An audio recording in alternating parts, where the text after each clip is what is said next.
ऐसे यूरोप से आए हुआ ये जो शैम्पू है, ये वो लगाते हैं इसलिए कि बाल कड़े हैं, कड़क हैं। कड़क इसलिए कि पेट साफ नहीं है, कब्जियत है। आपको शैम्पू की क्या जरूरत है? आपको बाल ही साफ करने हैं तो आयुर्वेदिक औषधि है आंवला रीठा शिकाकाई, गांव गांव मिलती है, कहीं से भी ले लो, इकट्ठा करके डिब्बे में रख लो, बराबर मात्रा में मिला लो, 1 चम्मच गर्म पानी में डालो, सवेरे उस पानी से बाल धो लो।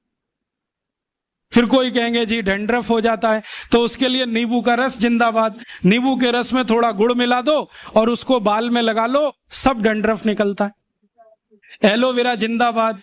ग्वारपाठा कहीं भी मिलता है, उसका रस ले लो, बालों में लगा लो, एकदम ठीक कर देगा। अपने पास कुछ कमी नहीं, तो अपनी जिंदगी में ये एलोपैथी निकालो। और इसी तुलसी के जैसी ही एक बहुत अच्छी चीज है पुदीना, वो भी बने तो गमले में कर लो घर में।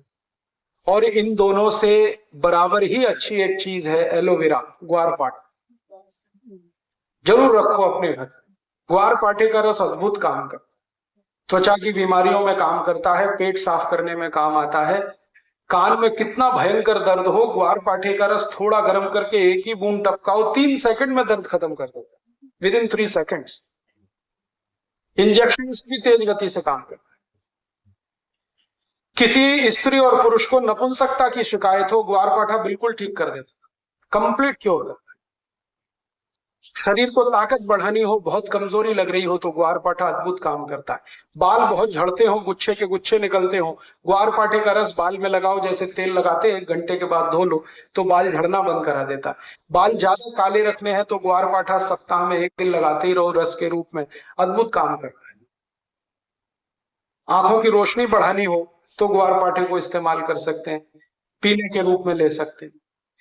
बच्चों को फोड़े फुंसियां बहुत होती हैं, 1-1 चम्मच ग्वारपाठे का रस 3-4 दिन पिला दो तो सब फोड़े फुंसियां होना बंद। गर्मियों में घमौरियां बहुत हो जाती हैं तो ग्वारपाठे का इस्तेमाल कर सकते हैं। मनुष्यों में, पुरुषों को एक बहुत खराब बीमारी होती है, उसको बार्बर सिचिंग कहते हैं।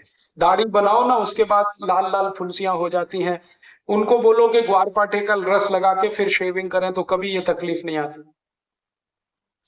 बहुत अच्छी दवा है, घर में है, आप लगा सकते हैं। घर में भी हो सकता है, खेतों में भी हो सकता है। एक दिन मैंने ये सब गिना तो 108 दवाएं हमारे रसोई में हैं, 108।